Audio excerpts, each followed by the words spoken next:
Oh, the sponsee that went crazy with Brendan, his name was Ben. And I had him in my therapy and Project Outreach, which is a counseling place. And he was in my group.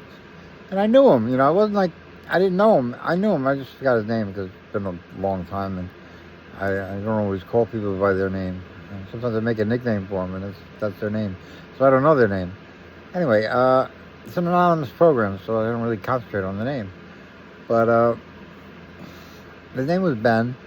5'9", 5'10", black hair, skinny guy.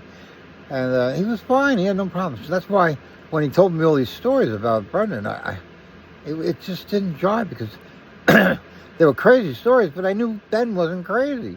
But what he was doing to the car, he painted a big dick on Brendan's car. He did crazy things to the car, and he did it like 5 times in a row. They release him from jail, and he go right to the car. And he was really. They must have raped him. They must have done something bad to him, and he wasn't having it. He was. His mission was to expose Brendan, and he didn't have the platform I have, which is why I'm exposing Brendan now, and Brian. Brian's a snake.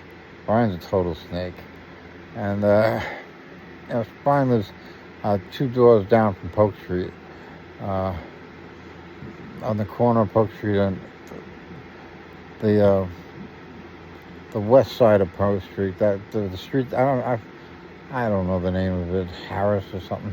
Anyway, he lives on like 2 doors in from the corner, and I'm sure he still lives there. But he had a wife, a girlfriend, and kids, and probably molested them too. But it's just he loved Brendan. He praised Brendan. Brendan lived in his mouth, and probably physically too. But the way he talked about him, it sounded like that. And look, this is the problem. Like I keep telling you, the truth always comes out. I'm not going to say how it's going to come out. You never know how it's going to come out.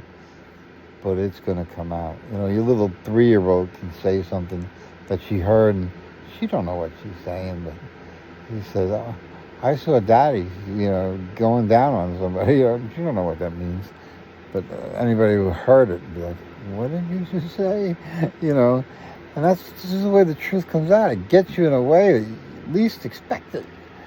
It's like when the prosecutor or the defender questions you on the stand, and then they ask one question, and they'll go 3-4 questions later, and then they'll go back to the other question that you forgot already, and they'll be like, "You said this," and then they'll ask you a question that contradicts everything you said, and you'll be like, "Oh, so why are you lying on the stand? That's perjury, and then they get the truth out of you.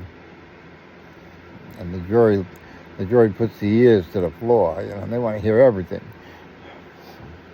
The truth has a way of coming out, and you can't control it. So my motto is don't lie in the first place, and you won't have to lie, and you don't have to worry about it coming out. If you tell the truth, you don't have to have a good memory, right?